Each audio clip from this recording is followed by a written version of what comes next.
All right, good evening, everybody. It's the Fantasy Sports Boss with another video for you. Hit that subscribe button and the notification button if you haven't done so already. Very, very busy off-season prep already. But today I want to talk about some of the coaching news and its impact on 2024 fantasy football. We have three situations to discuss. The first is that, and perhaps the biggest surprise, is that Mike McCarthy will return to the Dallas Cowboys.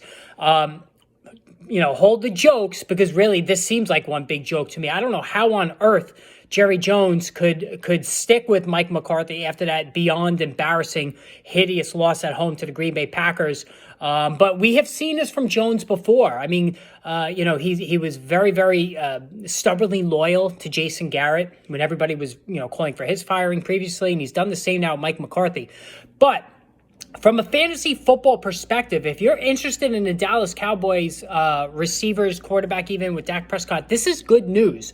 The reason being is because McCarthy will probably go right back to the well on this pass-heavy offense that really allowed the Cowboys to take off during the second half of the season when they were pretty listless in September while concentrating on the Tony Pollard-centric offense on the run game. It didn't work. Tony Pollard was not up to snuff. He couldn't handle the load by himself, being the majority, the high per carry, total carry per game guy that the team envisioned him to be. And so Pollard, who went down as one of the biggest fantasy busts, I had him right behind Austin Eckler as the biggest bust of 2023 fantasy football.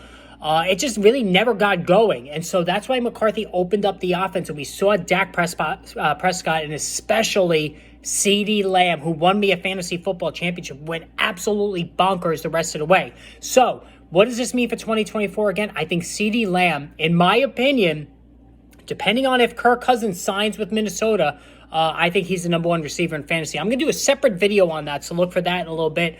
But again, this really, you want to project Lamb to possibly repeat 2023. That might be asking a little too much considering all the touchdowns he put forth. But I don't think he will be that far from those numbers with McCarthy returning. And Dak Prescott too. He was one of the best values at quarterback. He was being drafted in quarterback 10, 11, 12 range, and he finished, I believe, off the top of my head, I don't have it in front of me, QB3 or 4. I think it was QB4. So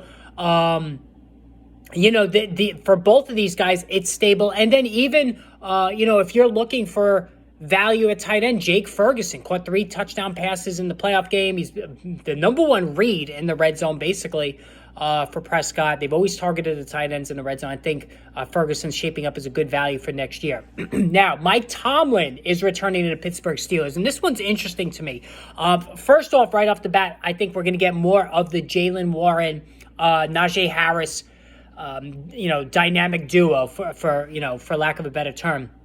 And for all the criticism that Najee Harris has received, including from this peanut stand, you have to admit he was really good down the stretch. Like the last 6 weeks of the season, Najee Harris showed up. He was one of the better backs in fantasy in the playoffs, up until the championship week. Jaylen Warren had a bigger first half, and then he faded in the second half. I think Jaylen Warren is just simply too small to be an every down back.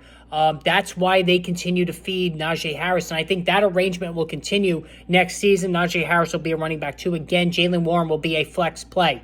Now, the intrigue comes in the passing game. Kenny Pickett is not the answer. We know that. Mason Rudolph had some nice moments when he took over the passing game down the stretch and into the playoffs, but I can't see Mike Tomlin, with a year left on his deal, coming back to this team with this quarterback situation. Now, you have Justin Fields, who's going to be available by trade. You have Kirk Cousins available on the free agent market. Now, the Pittsburgh Steelers historically just do not spend big on free agency, so I don't see Kirk Cousins as a possible solution. However, they have done a lot of big deals over the years, and I think Justin Fields could be a guy that ends up there. Now, George Pickens, I really like George Pickens. Like if Kirk Cousins, let's just say for argument's sake, if Kirk Cousins ever did sign with Pittsburgh this offseason, I would instantly put George Pickens as a high-end wide receiver too. Like the guy has wide receiver one ability. We've seen it in spurts, game-breaking, deep down the field ability, field stretching speed. Like he's got all the ingredients to be a wide receiver one, talking about George Pickens, and I think he could easily be that.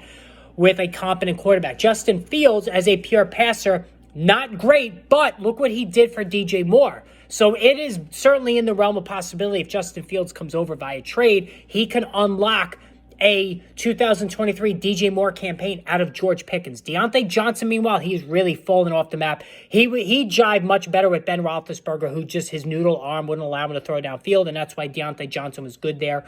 Really good separation for sure. But, you know, I think that Deontay Johnson is more of a flex guy going forward. And finally, Bill Belichick, it looks like he's signing or agreeing to a deal with the Atlanta Falcons to coach the Falcons into next season. This is big. Had a second interview today. And first of all, why is it even a second interview for Bill Belichick, who's the GOAT among coaches? Why does he need a second interview, right? Just, you know, you want the job or not? Yes, I want it. Okay, you're hired. Like, that's how that should go down. But a couple of things here. One, he's not going into the season with Desmond Ridder. It is just not happening.